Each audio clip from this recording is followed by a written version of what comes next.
Hello, I'm Emma Louise Coffey and you're welcome to the Dairy Edge, the Teagasc Dairy podcast. We're bringing you the latest information, insights and opinion to improve dairy farm performance. The Dairy Edge podcast went live as part of the virtual Teagasc National Dairy Conference, and dairy farmer John MacNamara and grassland researcher Mike Egan joined us to explain the key drivers of white clover establishment in grazing swards, including optimum soil fertility, good weed control, regular grass management and measurement. First though, we hear from John about his farming system. Farming in the parish of Knockany with my wife and our 4 children, and I suppose we farm staff there as well, and I suppose we operate I suppose an efficient, simple system of dairy farming with a strong focus on grassland. And I guess to delve straight into it, and in relation to the topic we're here to talk about today, that is white clover, you're growing and utilising a lot of grass, and you've quantified that, growing 15 tonnes of grass and utilising 90% of that. Why clover? What is clover going to offer your farm? I think you're correct there, like in our 15 tonne of grass that we're growing over the last number of years, and I suppose I want to keep that. I don't really want to lose that herbage either. And we're at that stage now where we've been, doing fairly well over the last number of years, using the pasture base and using that knowledge to, to help us make the correct farm decisions. Like, what's clover going to help me? I suppose there's a couple of areas where I'm hoping, to succeed here. Number one, I suppose I'm hoping to have a better quality herbage, with the clover being in the swards, certainly more palatable and stuff for the cows. Number two, I suppose I'm hoping that, that I can reduce fertilizers, and I'm hoping I can maybe get that 10 or 15 kilos of milled solids. And maybe just go back to the fertilizers for a minute. I suppose where I'm hoping today or maybe is, mid-season to the second half of the year. I think, the new technique, the new system brought in by the department, that low emission slurry spreading, has really helped me, I suppose, and will really help farmers. I think it's a good initiative. I think it's an initiative that, will make money for us by actually saving on fertilizer and saving on money. And it's something that, 2/3 of my slurry now goes out in the springtime. All the slurry goes out using that system. And I suppose, there's certainly a real saving for me here now of 20 to 30 kilos of nitrogen. Certainly, using the slurry in the springtime, and then using the clover in the second half of the year.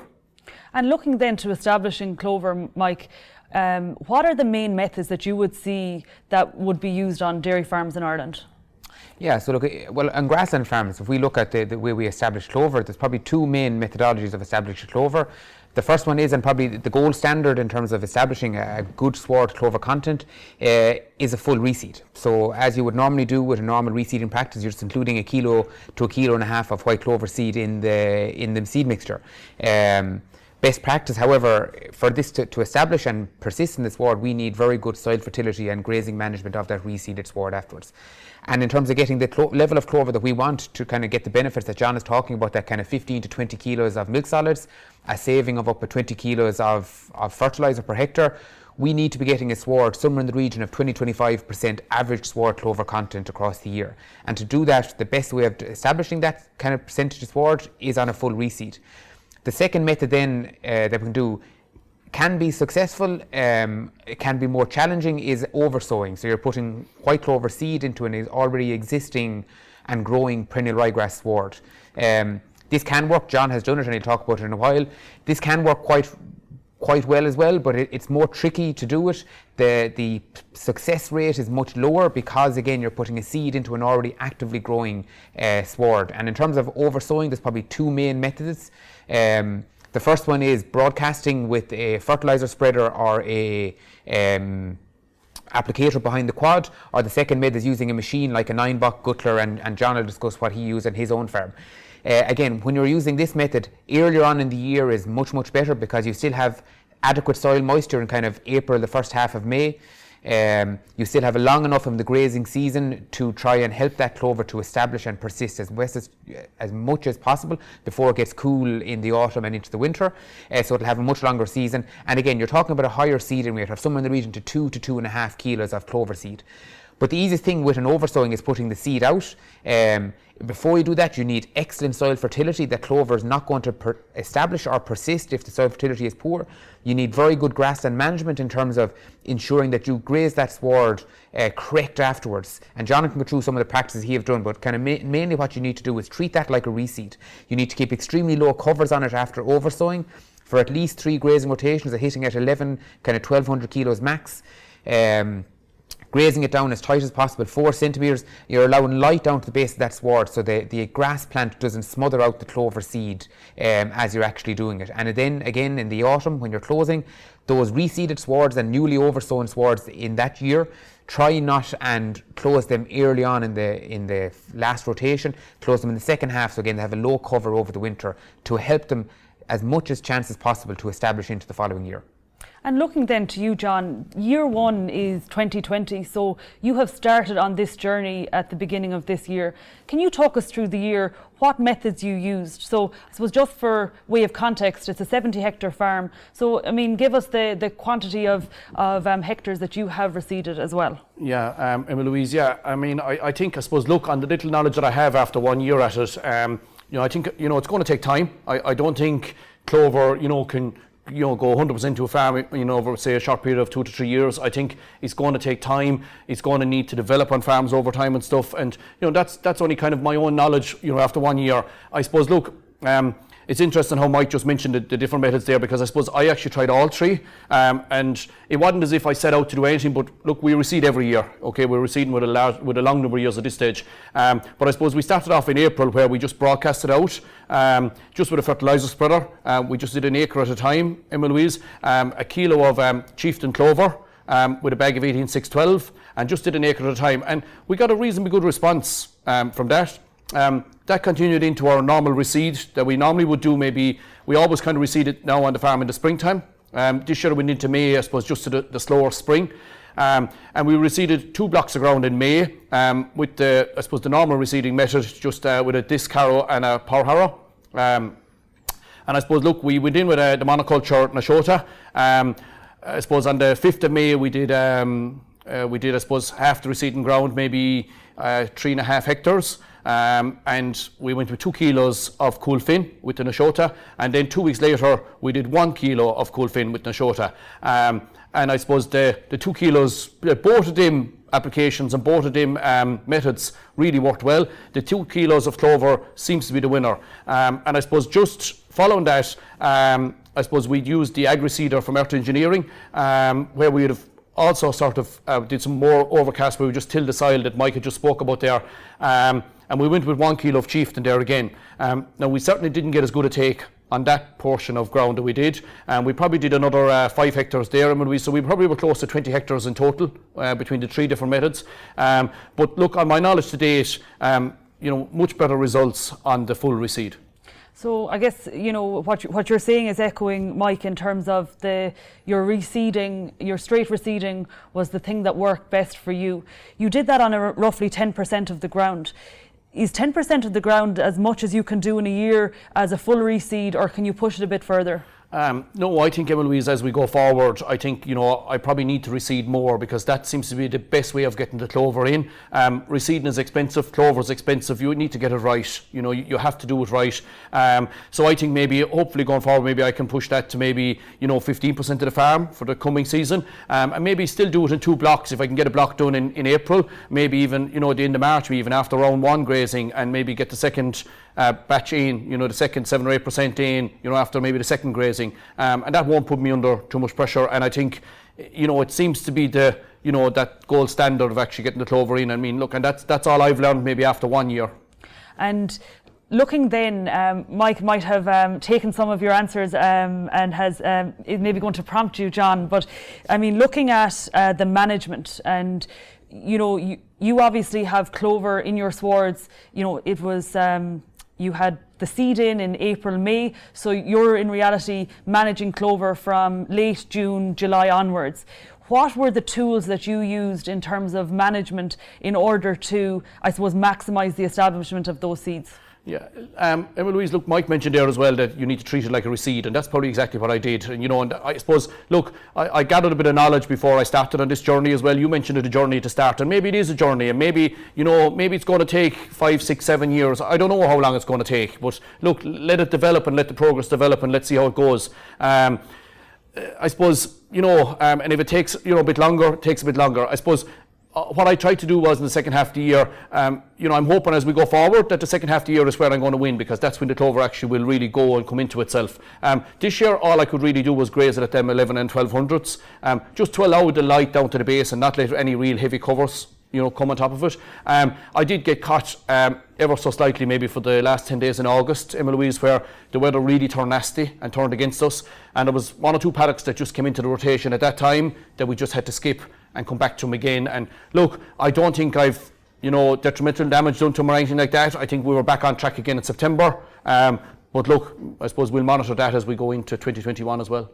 And taking a look into other commercial farms that you've been working with, Mike, so ye set out to establish clover using different methods on farms, and you've been doing it for a few years. Can you give us some information on the experiment and also the level of success that you saw and what worked well?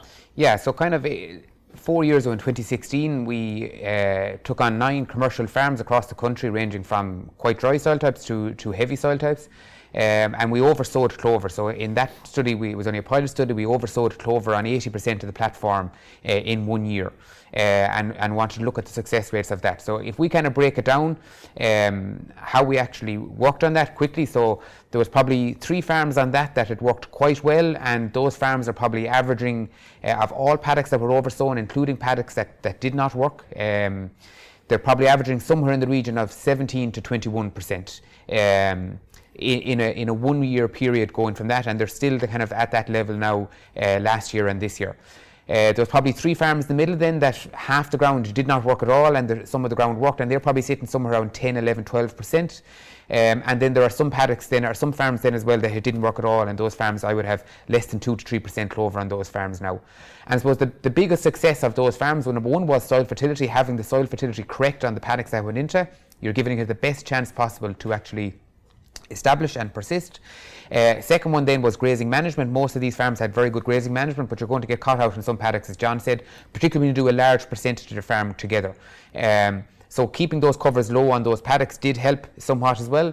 But it was the biggest factor then on top of soil fertility was kind of sward condition. And what I mean by that was the level of weeds that was in that paddock, the density of the sward, the level of ryegrass that was in that paddock. The higher level of ryegrass and the lower level of weeds, it gave it a better chance because there was more light and more space for that new clover seedling germinating to actually persist and compete for nutrients in that sward.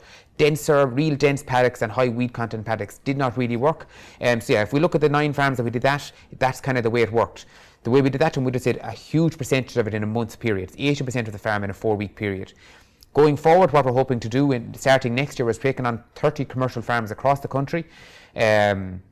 Again, in a range of soil types, farming systems, everything else. And what we're doing, we're putting in a program that over 3 to 4 years, we are bringing those farms, like John is doing as well, we're bringing those farms from very little levels of clover to 0 clover to a place that they will be in somewhere in 20-22% average sward clover content by the end of year 5. And that will be a combination of 10% reseeding per year, oversowing somewhere in the region of 15 to 20% or even 25% per year as well, on identifying those paddocks earlier on that are actually suitable, and then correcting other paddocks that have issues, and then keep going on a year-on-year approach that you can get to that level of 20-25%, that you will be in a position to hopefully then reduce chemical fertiliser by that 20-30 kilos. And to come in there, a question from Lawrence in Donegal for you, Mike. How do you manage weed control in clover swards? Yeah, so look, on established clover swards, there's still clover safe sprays there on established grassland swards that are still clover safe.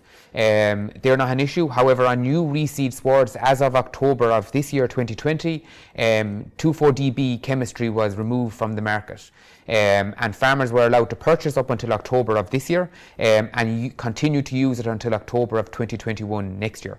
So after 2021, on new reseeds, new lays, there is no clover safe sprays at the moment suitable. So it is going to be extremely challenging.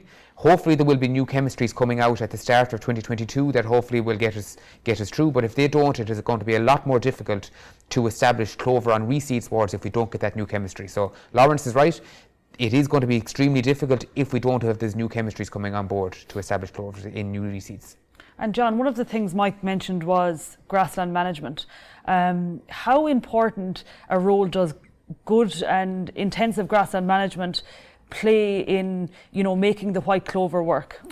Yeah, I think it's key, Emma Louise. I'm not sure, could I advise anyone to go at it unless you were actually walking your farm weekly and actually, measuring your farm, already, even as we stand at the moment for, for grass management.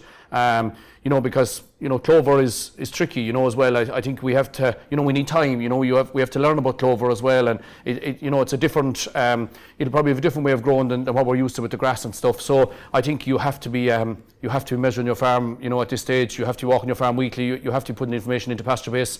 And, I think that'll all help you then, when you take the step, to go down the clover route. And another step further on, soil fertility is something Mike has mentioned is important. Like, where's your soil fertility at? And is there any, I suppose, key component in terms of pH, P and K that you're chasing on farm, in order to make your soil suitable? No, look, I think Mike is right there, Emma Louise, and look, and he's coming from the research trials as well. That, look, I suppose I'm using the pH of 6.3 to 6.5, that it has to be at that. And I suppose, look, even apart from clover, I think that's where you're getting your full use of fertilisers anyway, Emma Louise. And I think, look, the indexes need to be at 3. Your P needs to be at 3, your K needs to be at 3. Look, there's no limit on K. And I think, in order to get the maximum use of fertilisers, that's where it needs to be, regardless of clover. And I think, that's where you need to be for clover then. And that's, that's where clover gets its best chance to grow. And I think that's, I suppose that's where we're at home, and that's why we've probably tried it over at this stage. And another question then for you, John, from Adam, and it's looking at oversowing. Is it a viable option on heavier soils? And I guess, you are farming on a heavier soil type, so a comment from you on that. Yeah, look, I'll probably just need more time, Emma Louise. I think the broadcast with the fertiliser spreader in April really worked well.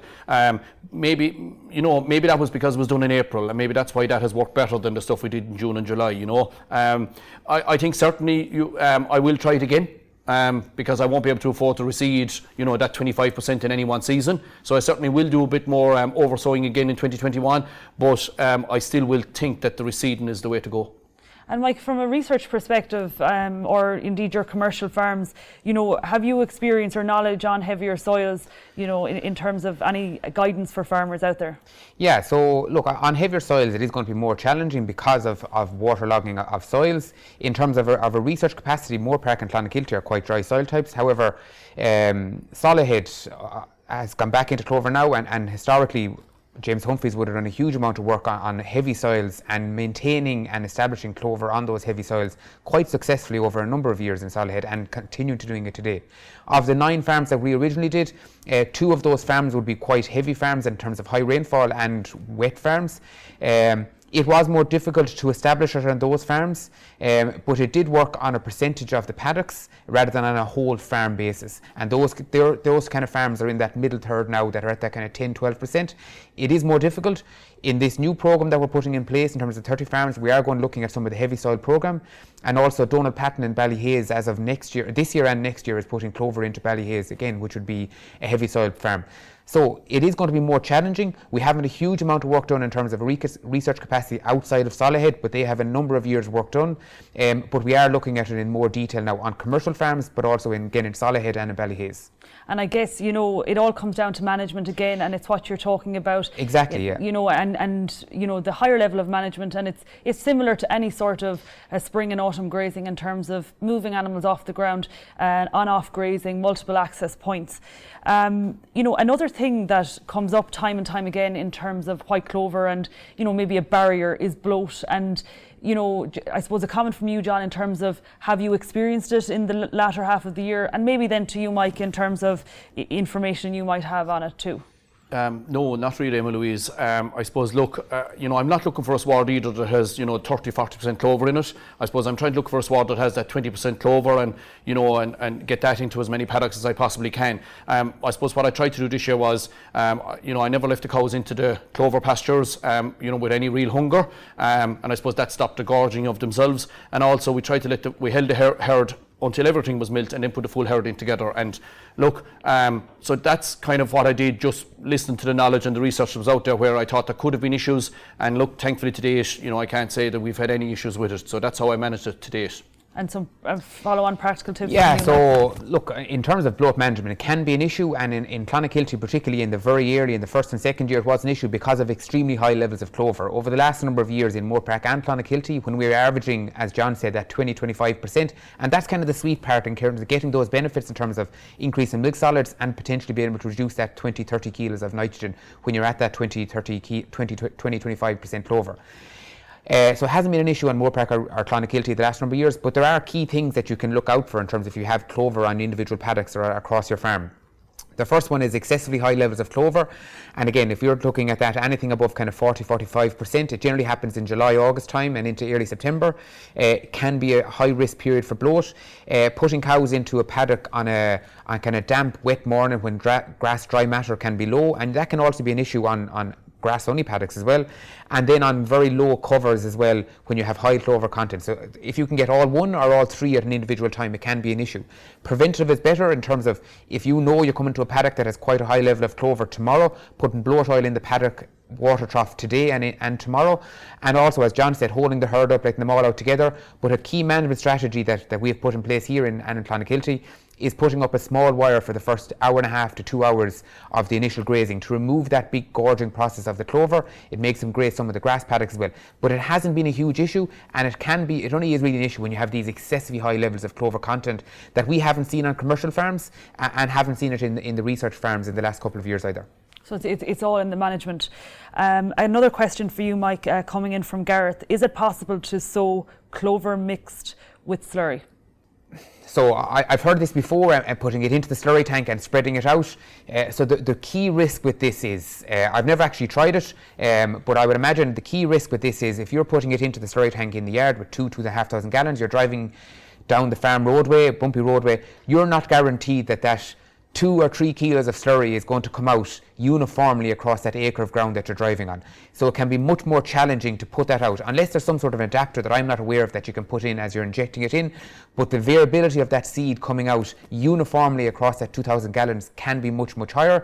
Again, coming back to the basics, using a machine or even doing an acre at a time with a fertilizer spreader is much more successful until we have some more knowledge on that kind of putting out a slurry spreader.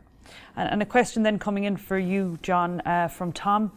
Will John change his fertilizer programme on his clover swards next year? Yeah, I think I will, Emma Louise, but not maybe in the first half of the year. I mentioned already about the less, that low emission slurry spreading. That's going to give me extra nitrogen. I know that. That's going to give me extra nitrogen in the springtime next year. So I'm going to go with that half bag urea in January, maybe the same in March, and maybe the same towards the 1st of May. So I'm not going to have any more out than maybe 70 units by the 1st of April, which will include slurry, and maybe not any more than 85 units by the 1st of May, which includes the slurry. So I'm hoping to cut back my 20 or 30 kilos of nitrogen, but it'll be done, I'd say, from the 1st of May on, Emma Louise. It's really when I'm hoping that the clover will kick in for me. And maybe it'll take a few years for this to happen, but that's what I'm working on. I'm working on maybe a unit a day through the summer months, and if I have to follow up with a bit in August, but I think I'll be doing it paddock by paddock as well. Not every paddock will work 100% with the clover, but I think the paddocks that are working with clover, certainly on the second half of the year, I will be pulling back the nitrogen on them, yes. I think that's a key thing that John said there. So I think we have to treat this on a paddock by paddock basis, and when you have individual paddocks on your farm that are at that level of clover that we're confident we can get the extra nitrogen in terms of fixation, they are paddocks that we can target to potentially reduce fertilizer for 1 or 2 rotations by half in the second half of the year. But again, just a key thing just to get across in terms of putting clover in to be able to reduce chemical fertilizer. If John has put it in this year, but he's not in a position this year, even if it worked successfully, to reduce the nitrogen on those paddocks, because it does take up to 12 months for the clover plant to be in a position to be able to fix nitrogen in it. So it is the second year on those paddocks that have high enough sward clover content, that above 20-25%, that then we can target on those individual paddocks, and as we continue to get more paddocks on your farm like that, you can target more and more of your farm that have the high levels of clover to kind of reduce that fertiliser in the second half of the year. There are a few questions, Mike, coming in relation to red clover. I know not specifically on white, but you may be in a position to answer. What about the role of red clover for silage? Is there any research planned, or is there any evidence of this working? Yes, look, there was a lot of research done in Athenry as part of the organic farm programme, and even Patrick Kiley in Grange a number of years looking at red clover in silage. It can work very, very well. In terms of our programme going forward, we are going looking at including red clover in silage paddocks as part of this. I think we have a huge abundance of work on white clover that we know it works. We're only starting kind of in more recent years again on red clover, but it is something that we can look at. And I think if individual farmers are putting it in, I would do it on a proportion of your silage ground, rather than doing it on a large proportion and maybe rotate it within your dedicated silage ground, that it can work. And then you can have individual paddocks or on your dedicated silage ground that you can then reduce your fertiliser for your first and second cut silage. But it definitely will work, but as I think we need a little bit more information on these commercial farm aspects to get it kind of in place as well. And another question to you, Mike, how do you stop clover from taking over the sward?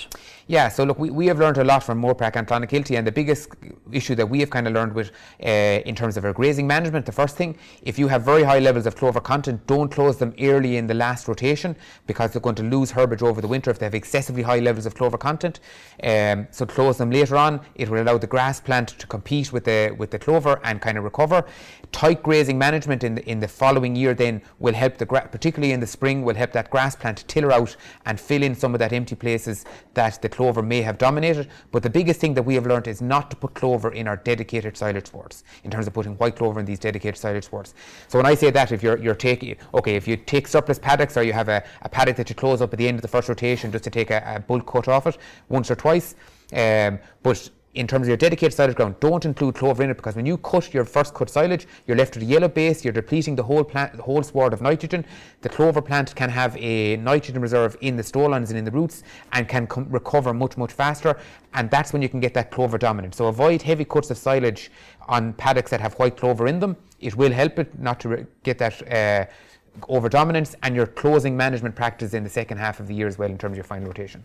In addition to that, Louise, I think it's probably important that we now match our silage quantities, to what we actually need, so there's no surplus bales being taken, that you only really need to take surplus bales at the very little as if you need to take them at all, that you're matching your grass and your clover and your fertiliser to what you actually require, and you're not having these surpluses to be taken. Yeah. And I think that's something that I learned as well over the last 12 months. And it's all about learning, and as you say, it's new for you and it's new for a lot of farmers, and just taking that bit of advice that's available, in order to incorporate it into your system. I think as a wrap up, we might get your top tips. We'll start with you, John, in terms of, for anyone who's tuned in tonight and is thinking about establishing white clover in their swards, what have you in terms of advice?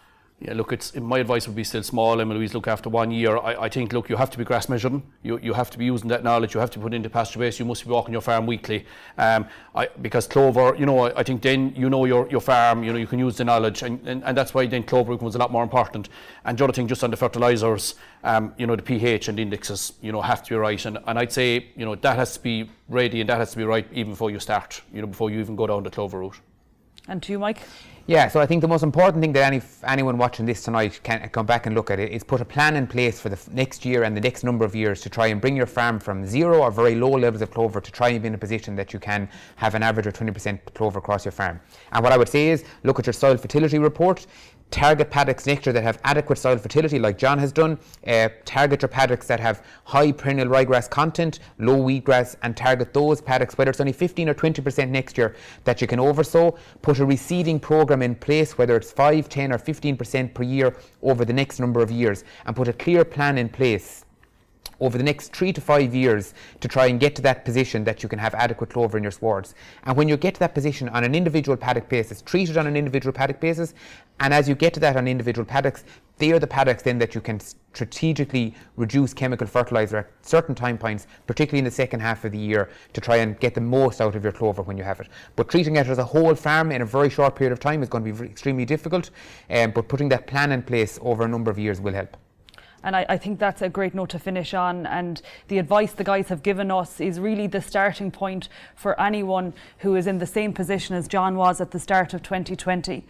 I think if we take a step back and consider all that we have discussed this evening, what was discussed this morning, and if we think about white clover from the research findings that we know about in research settings and also on commercial farms, white clover has an awful lot to offer dairy farmers in terms of increased productivity, and probably more importantly, based on the conversation we saw at the dairy conference this morning, in particular Jack Nolan, in terms of reducing the allowance of chemical N that farmers can spread, the nitrogen fixation properties that white clover can offer is huge, and it will be huge as we go forward. My thanks to the panel of John and Mike who joined me here this evening for this discussion. Thank you and good night. That's it for this week's episode of the Dairy Edge podcast, and my thanks to John MacNamara and Mike Egan for joining me on this week's show. Don't forget to rate, review and subscribe to the podcast. You can listen on Apple and Google Podcasts as well as Spotify, and for more information go to the Teagasc website at teagasc.ie. I'm Emma Louise Coffey, and join me next time for your Dairy Edge.